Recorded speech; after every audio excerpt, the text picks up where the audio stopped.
이제 오늘 제가 의뢰를 받은 부분은 의료 전달 체계라는 부분일 수 있는데, 사실은 오늘 이 세미나, 이 심포지엄에 모여 있는 시청적으로 생각한다면 조금 더 구체적으로 거버넌스, 그 다음에 네트워킹, 이런 이 두 개의 키워드로 생각하고 강의를 준비했습니다. 근데 별로 걱정이 안 드는 게 강원도에 대해서, 제가 사랑하는 강원도에 대해서 별로 걱정이 안 드는 게, 우리나라 어느 지자체에 갔을 때 자치단체장께서 축사를 하고 떠나지 않으시고 소매를 걷어붙이고 앉아 계시는 단체장님이 어디 계실까 싶어요. 그래서 별 걱정할 게 없겠구나라는 생각이 듭니다. 그리고 이 컨퍼런스를 주최한 곳이 위원회 구조죠. 강원도는 여러 선생님들의, 또 이제 여러 학자님들의 어떤 조언 속에서 이루어졌던 일로 알고 있는데, 위원회 구조로 거버넌스를 만드셨습니다. 이제 자치단체와 이제 대학병원의 그런 부분들이 굉장히 훌륭하고, 사실 저희도 굉장히 좀 배우고 싶은 모습 같습니다. 제가 있는 경기도는 조금 다르게 거버넌스를 구축을 했습니다. 제가 이제 커리어가 감염병 전문의이고 의사이고, 감염내과 전문의이고, 또 공공병원의 병원장이라는 커리어가 두 가지가 있는데, 그래서 제가 민간인입니다. 아시다시피 출자 기간에 민간인이고 공직자는 아닌데, 작년 2월부터 도청으로 출근을 합니다. 그래서 병원은 직무대행 체제로 좀 넘겨놓고 도청으로 출근하면서 이제 도청 안으로, 도 거버넌스 안으로 편입된 이런 형태로 운영을 하고 있어서 강원도랑은 조금 다릅니다. 오늘 그런 맥락 속에서 뒷얘기를 드리겠고, 일주일에 2번씩 하는 정례 브리핑, 코로나19 관련된 정례 브리핑을 이제 제가 합니다. 그래서 이제 기자들의 어떤 질문에도 조금 더 전문성을 이제 실어서 답할 수 있고, 현장성을 실어서 답할 수 있고, 이런 토대로서 1년 4개월을 일해 왔습니다. 그러니까 저희가 이제 긴급 대응되는 조직 안에서 경기도가 추구하는 가치를 두 가지로, 역시 두 가지 단어로 설명드린다면 전문성 그리고 현장성입니다. 그래서 전문성과 현장성에 기반해서 어떻게 거버넌스를 로컬 지역에서 만들까, 어떻게 그걸 네트워킹할까, 이런 질문을 가지고 1년 4개월의 그 질문을 품고 있고, 오늘 또 이제 강원도의 질문과 같이 대화할 수 있어서 기쁩니다. 안 넘어가죠? 잠시만. 네, 이걸로 해야 되나? 네, 이걸로 하겠습니다. 이 코로나19 팬데믹이 개인적으로 저한테 가장 흥미로운 점은 이 세 개의 시간이 서로 다르게 흐른다는 겁니다. 중국의 시간이 달리 흘렀고, 동아시아의 시간이, 유럽의 시간이, 인도의 시간이 서로 다 다르게 흐르죠. 한 국가 안에서도 다르게 흐릅니다. 대구의 시간이 달랐고, 서울 경기의 시간이 달랐고, 그리고 강원도와 다른 지역의 시간이 다릅니다. 이 발생 그래프에서 이제 2차 파도, 아니 3차 파도군요. 이때는 3차 파도 때를 보면, 겨울을 보면 검은색이 전국 발생, 오렌지가 수도권, 네, 파란색이 저희 경기도입니다. 근데 이 검은색 전국과 오렌지색 수도권 사이 폭이 되게 좁았죠. 달리 얘기하면 이때 이 3차 유행은 서울 경기 유행이었다라는 뜻이고, 지금은 이 폭이 이렇게 넓어졌습니다. 그게 가장 큰 특징입니다.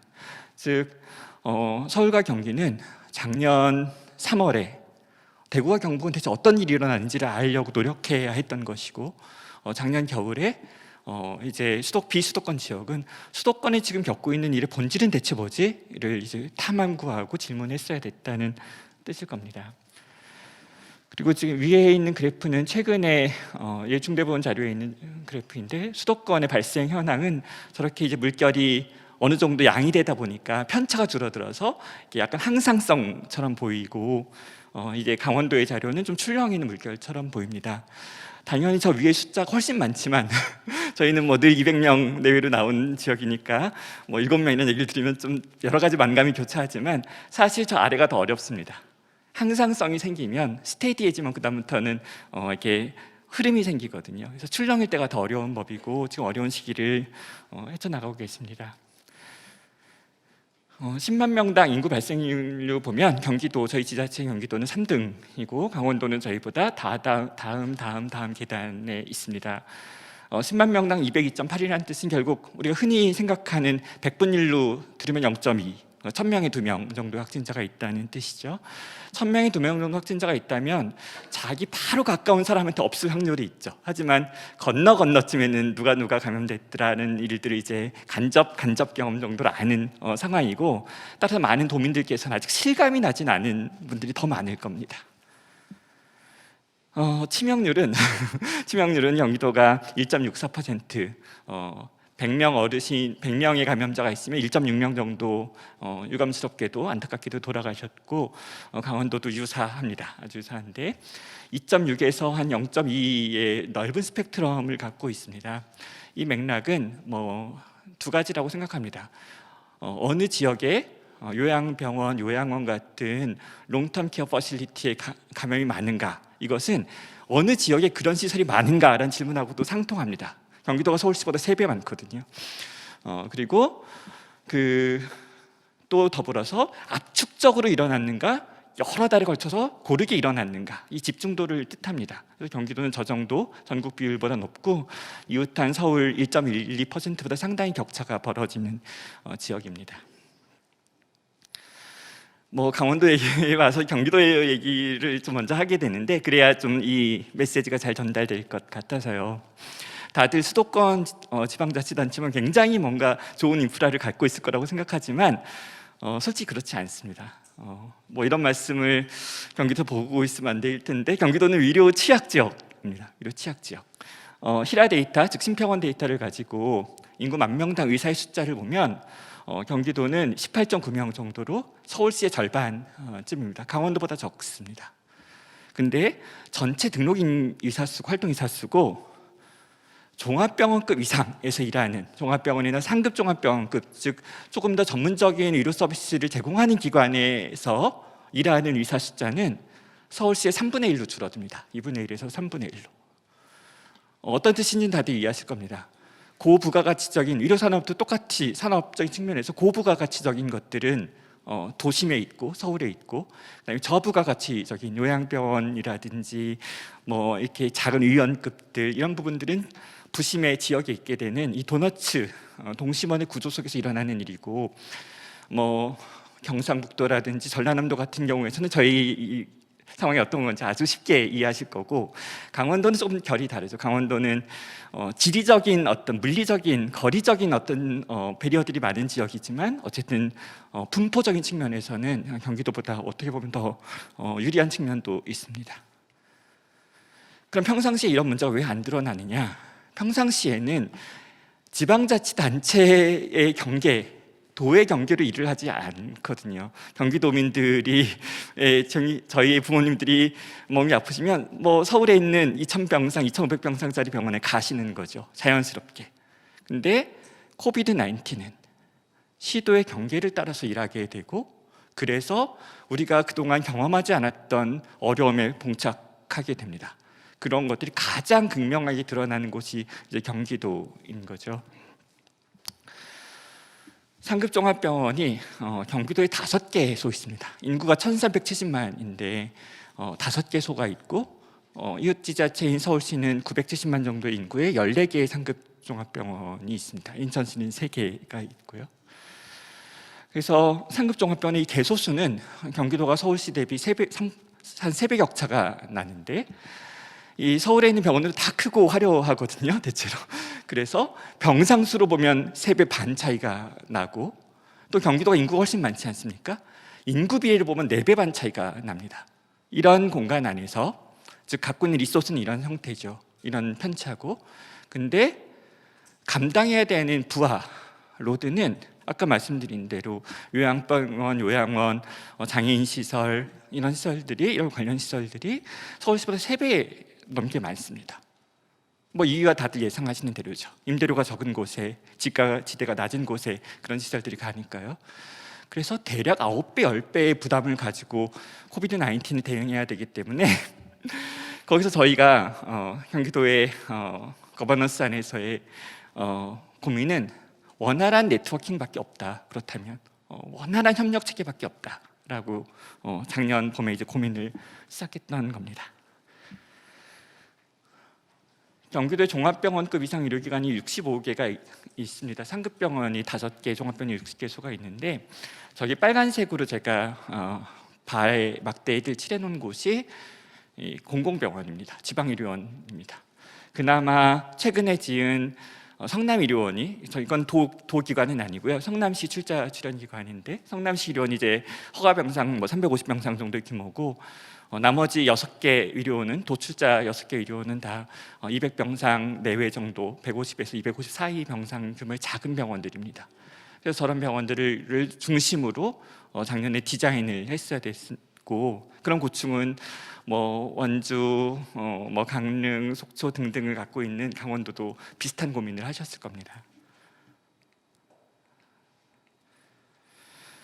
공공병원도 이제 경기도 공공병원도 이제 서울의료원 623병상, 서울시립 보람의병원 760병상 이런 기관들과 경기도 갖고 있는 리소스의 어떤 특징이 너무 달라서 정말로 우린 열심히 공부해야 돼 이런 분위기였던 거죠.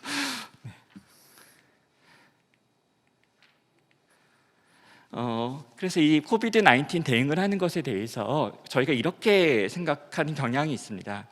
작년부터 내내 한국의 사회 이런 생각을 하는데 우리 방역 정책은 이렇게 세워야 돼 한 다음에 그럼 자원을 어디서 동원하지 이렇게 생각합니다. 지금 백신도 비슷하고 다 이런 논리로 많이들 생각합니다. 근데 저는 작년부터 이게 참 이상하거든요. 전쟁을 한다면 그렇게 할까라는 생각이 드는 거죠. 우리 병력이 어디에 얼마큼 있는지 알고 그리고 작전을 세울 텐데 이런 생각이 저는 늘 듭니다. 그래서 이 순서 아닌가. 우리한테 어떤 리소스가 있는지를 보고 그리고 그에 살 수 있는 전략을 세우는 방식으로 가야 되지 않는가라고 생각하고 있고 의료 자원 측면에 있어서도 병상이 어디 있지부터 생각하는데 그리고 물자랑 인력 어디다 무슨 기계를 사주고 어디에 자원봉사 인력을 보내주고 이렇게 생각하는데 결과적으로는 똑같다고 할지라도 사유의 방향은 달라야 되지 않은가? 우리한테 어떤 인력이 있지?부터 찾고 그리고 병상과 물자를 어떻게 마련하지로 이런 순서로 사유하는 것이 의료 전달 체계 안에서는 중요하다라는 고민을 나누고 싶습니다. 그래서 경기도에서는 이제 제가 단장으로 있는 경기도 코로나19 긴급대응단이 하고 있는 역할이 이 슬라이드 한 장을 설명드리고자 하는 것인데 남들이 저한테 많이 물어보는데 대체 뭐 하는 사람이냐고 이제 많이 물어보는데 쉽게 말씀드려서 대단하게 정책 설계하고 이런 사람 아니고 트랜슬레이터입니다. 제가 도에서 지사님의 임명장을 받고 이제 도청에 사무실을 두고 출근을 하면서 하고 있는 일은 경기도에 있는 의료기관들과 경기도에 있는 공직자들 사이의 통역사입니다. 이게 서로 쓰는 언어가 다르거든요. 완전히 다르거든요. 농담처럼 말씀드리면 저도 이제 의료기관에서 공공이든 민간이든 오랫동안 일해왔지만 경기도나 수원시나 안성시 공문 받아서 기분 좋았던 날은 하루도 없었던 것 같습니다.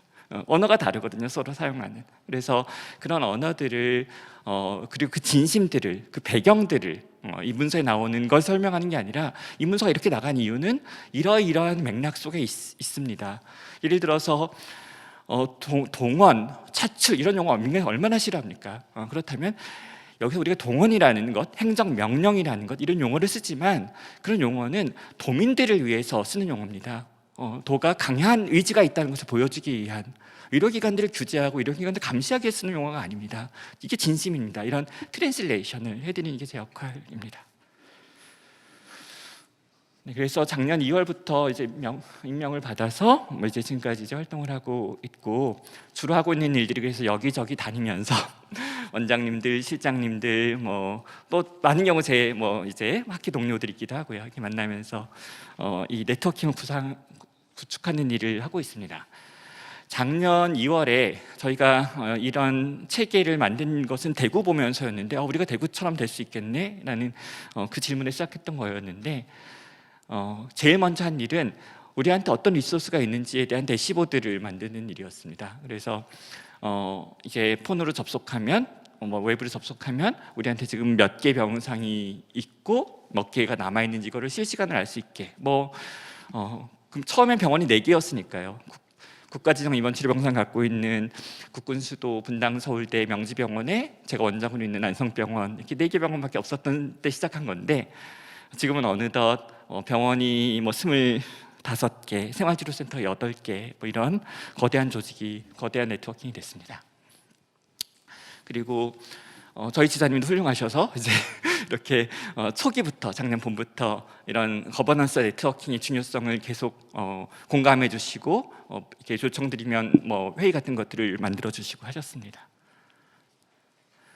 그래서 지금 저희가 저희 뭐 다는 아닌데 경기도에 있는 25개 병원 이제 치료에 참여하고 있는 25개 병원 안에는 공공병원이 7개, 상급종합이 5개, 뭐 전담 요양병원이 하나, 전담 정신병원이 하나 등등 뭐 여러 가지로 구성되어 있는데 그 구성 원리가 얼마나 다 다르고 그리고 또 생각하는 바나 뭐 이렇게 얻고자 하는 바가 다 다르지 않습니까? 그래서 그런 부분들을 이제 조율해내는 과정들이 이제 제가 주로 저희 단에서 하고 있는 역할들입니다. 그리고 그 중에 어떤 기능들은 경기도에서 시작한 것들이 전국화된 것도 있습니다. 예를 들어서 요양병원에 아웃브레이크가 나면 굉장히 어렵거든요. 그럼 요양병원에 접촉자만 솟아나는 기관이 있어야겠다. 이런 것들, 뭐 정신병원에 아웃브레이크가 나면 정신병원에 밀접 접촉자는 다른 데로 빼야 된다. 그래야 확산이 줄다. 이런 것들을 기관으로 지정해서 운영하는 거 이제 경기도에서 먼저 시작하고 그런 것들을 중수본에서 받아서 정책으로 바꾼 이런 일들이 몇 건 있습니다. 그래서 작년엔 좀 다른 형식으로 운영했고 올해는 이런 형식으로 운영하는데 뭐 이름도 조금 바꿔서 보건의료 네트워크 협의회라는 이름을 바꿔서 운영하고 있는데 한 달에 한 번 정도 웹회의를 여는데 참석자는 민간 공공할 것 없이 25개 병원의 책임 의료인이나 혹은 원하는 의료인들 그리고 8개 생활치료센터 그리고 46개 보건소도 많습니다. 46개 보건소 등이 다 들어오시진 않지만 어쨌거나 그리고 이제 경기도 그다음에 병상배정반 중수본에 파견 나가 있는 병상배정반 등등이 같이 모여서 통계도 공유하고 정보도 공유하고 뭐 아까 보여드린 치명 이런 자료도 같이 보고 그리고 좀 지식 공부도 같이 하고 그리고 예를 들어서 예방접종센터 막 개소할 때였거든요. 수원시가랑 몇 개시가 제일 먼저 했었는데 어떻게 하고 있는지 좀 중간 과정도 사진 찍어서 보여주시고 이런 식으로 네트워킹 활동을 이렇게 하고 있습니다. 그래서 저희 단의 조직도는 조직도만 보면 어마어마한데요. 뭐 운영총괄을 기조실장님께서 하시고 뭐 이게 어마어마한데 사실 이런 건 아니고 권력을 행사하는 기구는 아니고 어쨌든 기조실이나 보건건강국이나 복지국보다 상위의 조직 체계를 갖고 제가 일을 하고 있는데 하고 있을 수 있는 장점이 뭐냐면 권력을 사용하는 조직도는 아니고요. 의제화를 할 수 있습니다. 우리가 변이 바이러스 대응이 중요합니다. 회의를 한번 하십시다. 자료를 좀 모아서 이런 의제화를 할 수 있어서 민간 전문가가 어떤 형태로 참여한다면 강원도처럼 위원회 형식이건 경기도처럼 아예 직제를 주는 방식이건 간에 전문가가 현장을 알고 있는 전문가가 참여하면 중요한 의제를 시기를 놓치지 않고 의제화할 수 있는 장점이 있습니다. 물론 이런 역할을 맡고 있는 사람들은 굉장히 겸손해야만 할 것이고 뭐 국장님, 과장님들과 잘 융화할 수 있는 어떤 뭐 태도들을 갖고 있어야겠죠.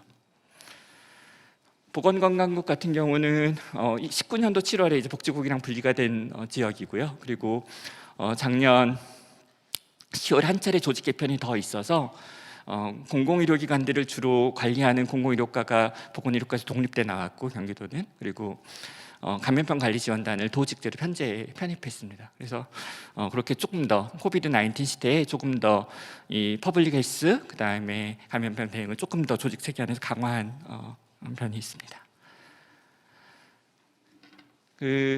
저희가 했던 이제 네트워킹 안에서 여러 사업이 있는데 시간 관계상 2가지 정도만 갖고 와봤습니다. 아까 좌장님께서도 말씀해주신 얘기인데 마침 작년 여름이었죠. 2차 파도 오기 전에 4월, 5월쯤에 이제 기획했던 것이고 6월쯤에 예산을 받아서 7월쯤에 공사를 했던 일인데 제가 이제 안성병원의 병원장이기도 한데 저희 병원이 전담병원으로 이제 동원이 되니까 어떤 상황이 생기냐면 그 중에 뭐 예를 들어 50병상, 80병상 등을 경증 환자나 중등도 환자한테 제공을 하는데 중환자 병실이 도에 모자른 거죠. 중환자 치료할 공간이 모자르는데 빈 중환자실이 어디에 있지 생각하니까 저희 병원에 있는 거예요. 저희 병원에 중환자실이 있는 거죠. 하지만 비어 있죠. 당연히 비어 있는데 코비드 19에 전용하고 있으니까 병원 자체를 통째로.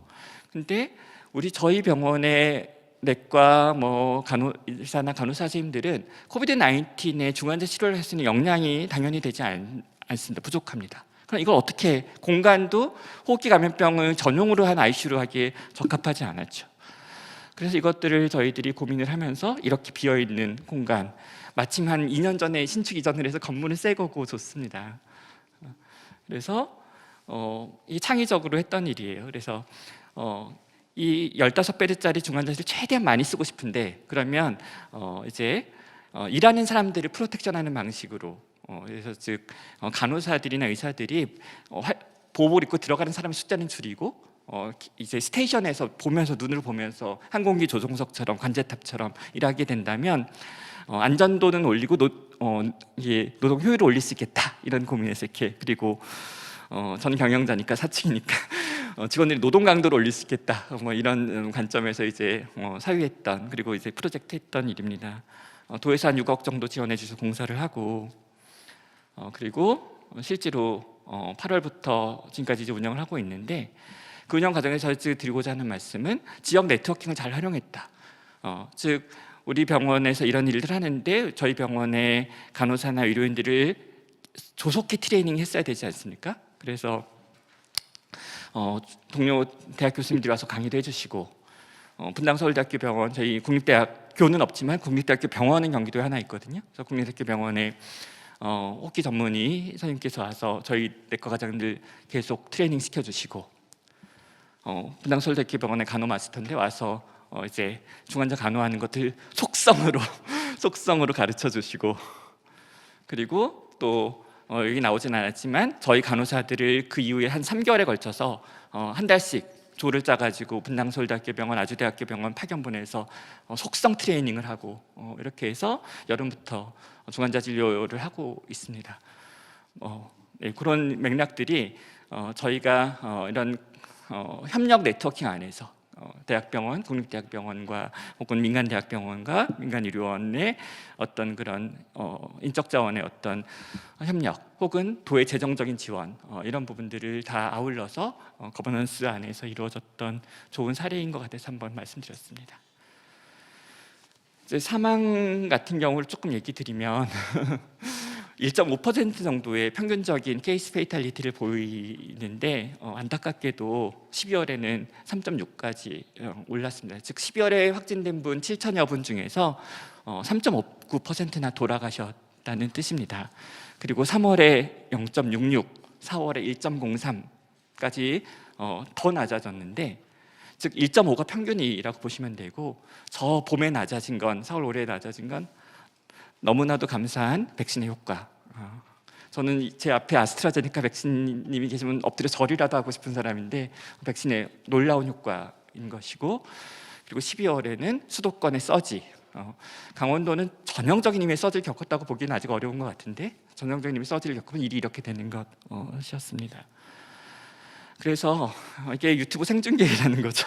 좀 너무 민감한 자료들을 갖고 온 것 같은데, 80세 이상의 치명률이 20% 전후 정도 우리나라에 되지 않습니까? 근데 경기도는 전국 평균보다 4%포인트 정도 높습니다. 그리고 저희는 이런 자료들을 아까 말씀드린 협의회라는 이런 데서 늘 같이 봅니다.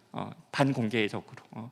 자료를 알아야 그것이 좀 우리한테 불리한 자료라도 보아야 고민할 점이 생기고 개선할 점을 찾으려는 관점에서 기자들이 그냥 단편적으로 기사를 쓰면 불리할 만한 자료도 가능하면 오픈을 합니다. 그래서 저런 일들이 지난 12월 달에 서지, 즉 의료 자원이 모자랐던 곳에서 일어났던 일이었고, 그런 맥락은 이런 맥락이었습니다.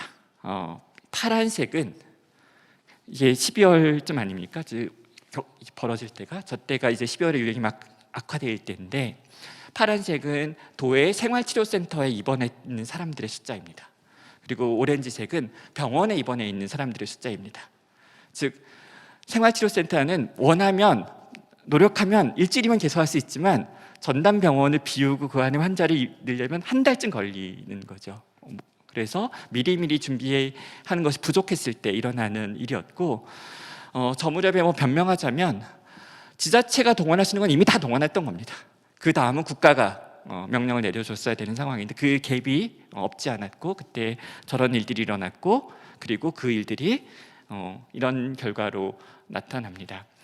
12월에 국가적으로 서지가 있었기 때문에 한국에 1월에 사망이 많습니다. 파란색 마크는 사망자의 숫자인데 12월에 391분이 돌아가셨고 안타깝게도 1월에 508명이 돌아가셨는데 우리나라에서 자연스러운 형태입니다. 의료인은 다 알죠. 12월에 유행했다고 10월에 많이 돌아가시지 않죠. 병원에 입원하고 산소도 끼고 주간자실 갔다가 이래저래 하면 2, 3주 뒤에 돌아가시니까요. 이게 자연스러운 패턴입니다. 근데 너무나도 안타깝게도 제가 있는 경기도에서는 이렇게 됐습니다. 12월 달에 더 많이 돌아가셨습니다. 그건 어떤 뜻이었을까? 이 막대기는 그 주별로 돌아가신 분들의 숫자인데 강원도는 다 합쳐서 아직 60분 내외 돌아가셨죠. 경기도는 이제 뭐 500명 가까이 돌아가셨으니까요.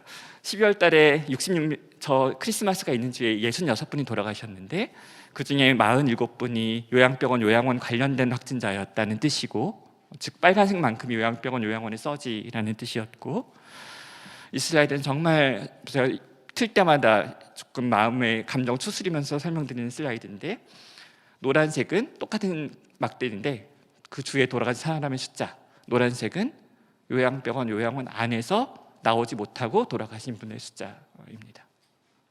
크리스마스가 있었던 저 주에는 3분의 1이 요양병원, 요양원 안에서 앰뷸런스 못하고 돌아가셨습니다. 때로는 3일, 때로는 5일, 때로는 일주일 그 자리에 머무르면서. 그래서 이런 마음 아픈 자료들을 저희가 굳이 꺼내서 계속 들춰보는 이유는 그래서 거버넌스 안에서 반성했다는 뜻입니다. 제가 지사님은 저도 브리핑할 때 사과를 했고 머리 숙여서 지사님께도 사과해달라고 해서 사과 기자회견도 하셨고, 그리고 TF를 만들어서 우리 목표를 갖자. 그래서 우리가 올해는 2021년에는 감염 취약시설 관련된 사망의 숫자를 60%에서 33%까지 줄이겠다. 감염 취약시설 내에서 돌아가시는 도민은 한 명도 없게 하겠다. 가정 대기자 중에서 돌아가시는 분은 없게 하겠다. 이건 그전에도 없긴 했지만 앞으로도 없게 하겠다. 이런 고를 세우고 무슨 QI 활동을 하듯이 말이죠. 그리고 그 고를 계속 관료들과 또 전문가 자문위원들 같이 논의하면서 시행하고 있습니다. 그래서 그런 그 의료자원 TF라는 조직을 또 이제 중간에 하나 만들어서 운영을 했던 건데, 의료기관 비율을 항상 30%는 갖고 있어야 된다. 전체 확진자 이런 결론도 얻었고, 과거의 자료를 리뷰하면서. 그리고 좀 이 폰트가 깨졌는데요. 이게 어떤 얘기를 하려는 거냐면 지금 전달책을 만든다고 하면 이렇게 상상하실 때가 많습니다. 공공병원은 경증 환자, 대학병원은 중증 환자. 근데 저희도 뭐 다 그렇게 하고 있지는 않지만 최대한 이렇게 하려고 노력합니다. 한 기관 안에서 두 기능을 다 어느 정도는 갖고 있을 수 있도록. 그래서 큰 대학병원에서 회복한 환자를 스텝다운할 수 있는 유니트를 같이 확보하고, 그래야 보건소랑 소방이 여기저기 이동하지 않거든요. 그리고 하위 의료기관에서도 최대한 중환자실 모자랄 때를 대비해서 최소한의 중환자 진료 기능을 이제 만들어내고, 이런 방식들을 고민하고 있습니다. 그리고 우리가 갖고 있는 병상을 계속 더블링할 수 있는 플랜이 뭘까를 계획서를 보건국이랑 같이 썼었고요. 지사님한테 드릴. 그래서 지금 마지막 제가 준비한 어떤 그 프로젝트 소개인데, 저희는 홈케어 시스템이라는 거를 경기도에서 하고 있고, 이게 저희 거버넌스 안에서 하고 있는 조금 뿌듯한 혹은 뭐 자랑스럽게 말씀드릴 수 있는 것 중에 하나여서 시간 조금 오버하더라도 말씀을 드리겠습니다. 이 고민을 했던 건 작년 3월인데 2020년 3월 대구 경북을 보면서 저희 팀에서 고민을 했습니다. 제 팀이라고 부를 때는 같이 일하는 동료 중에 공공보건의료지원단이 저랑 같이, 석박사들이 저랑 같이 일합니다. 근데 이렇게 되더라는 거죠. 대구 경북 상황을 그때 옆에서 멀리서 보니 확진자가 하나 둘 셋 하고 우르르르르르 쏟아져 나오는데, 앞에서부터 차례 병상을 점유하게 되면 뒤에 있는 사람이 더 급하고 더 위험한 사람이라도 집에 남게 되는 이런 일들이 발생한다는 것을 알게 된 거죠. 대구 경북을 멀리서 관찰했을 때, 가본 적은 그 당시 갔던 건 아니지만. 그래서 경기도는 그렇게 하는 다른 방법을 만들어야겠다, 미래를 대비해서.